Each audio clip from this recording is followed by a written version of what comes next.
Like I said, we know where these guys are. We know where they live.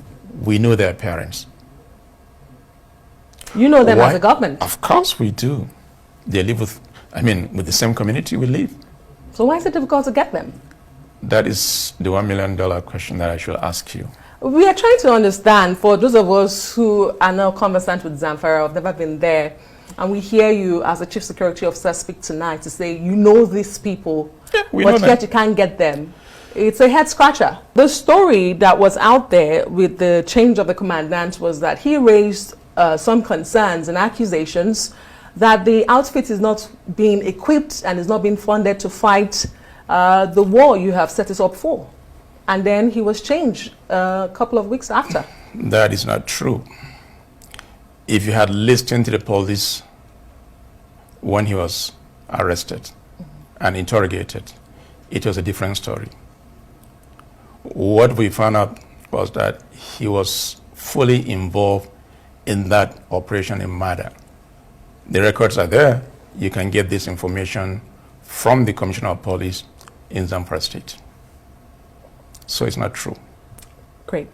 Mr. Governor, I'd like to take you back to my first question when I asked you about what your state was actually dealing with. Because we hear banditry in Zamfara in the northwest of Nigeria. But by our understanding, and the simplest definition of banditry, involves groups of armed thieves. So these are thieves with just arms. Yet the challenge seems, grave, is that the northwest, and particularly Zamfara State, is not able to deal with a group of thieves who have arms. So do you feel the narrative is correct to say what you're dealing with in your state is banditry, or is it something more grave than that? Well, it all depends on classification. You can call them bandits, you can call them thieves, you can call them any name. But my understanding is what will be the reason for these banditry activities. That's number one. Two, if you talk about Niger Delta, I will say yes, there's an economic reason why people are fighting to get certain things. If you look at Boko Haram, you will say that it's a religious issue because they believe in their faith and therefore they want to defend their faith. What is the reason in Zamfara? We are the same people, 99.9% same religion. So what is the reason? What are they fighting for? This is the question. Have you been able to find an answer to that question? That is still what we're trying to do, because I cannot understand why. And imagine if today they're going after government officials. They say, okay, they have grievances with government officials, but they kill innocent people that barely even eat 1 square meal in a day. What could have been the reason? That must be crazy. And that is still what we're trying to find out. And to deal with that is you need to deal with these people decisively. And in taking that decisive measures, let's talk about the role of the federal government in all of this, because so far it's been your effort we've talked about. How much of an influence does the federal government have in, or has in, fighting this war with you in Zamfara State? What's been the involvement of the federal government? The security situation is not just for Zamfara. It's across all the northern part. However, Zamfara play a dominant role in terms of the banditry because this is where they hibernate. They move from Zamfara to Katsina, Niger, Kaduna, Sokoto, and so on and so forth. And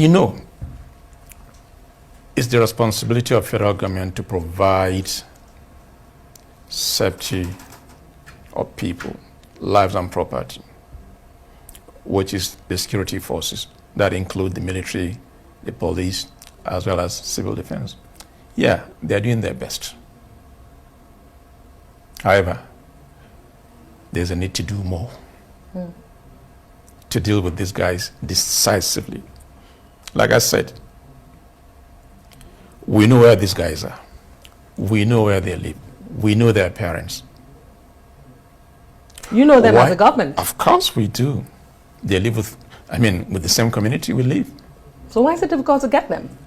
That is the $1 million question that I should ask you.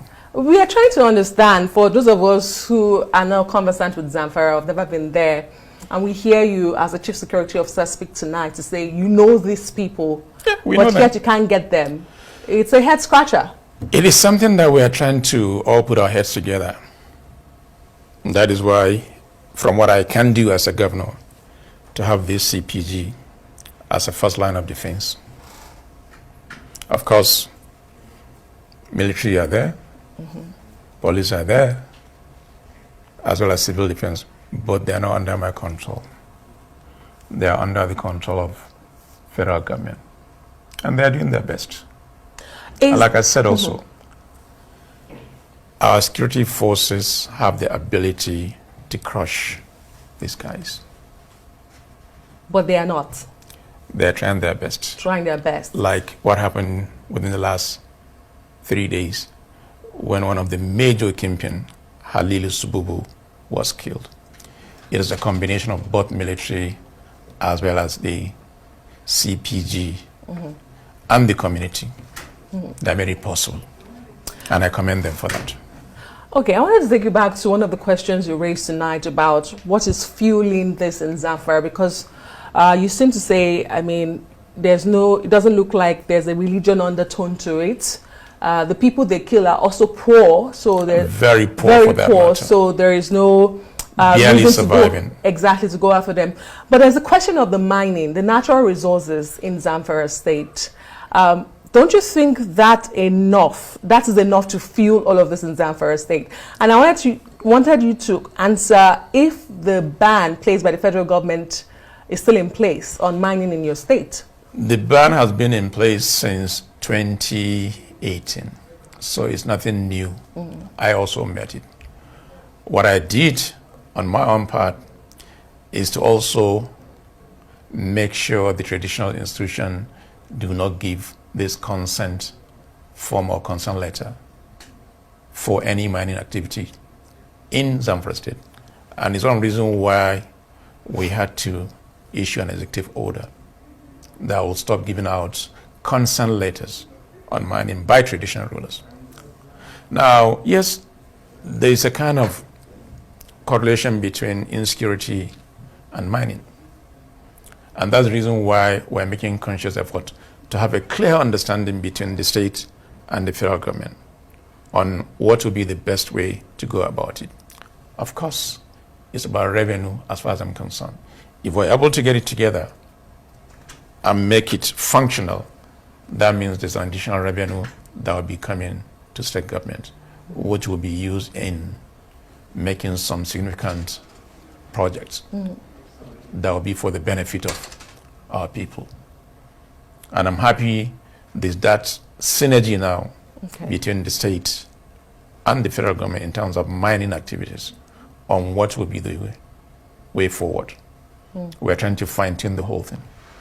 Okay, so if I understand you, this ban on mining that has been in place hasn't really shifted the needle in terms of the nexus between mining or illegal mining and security in the state.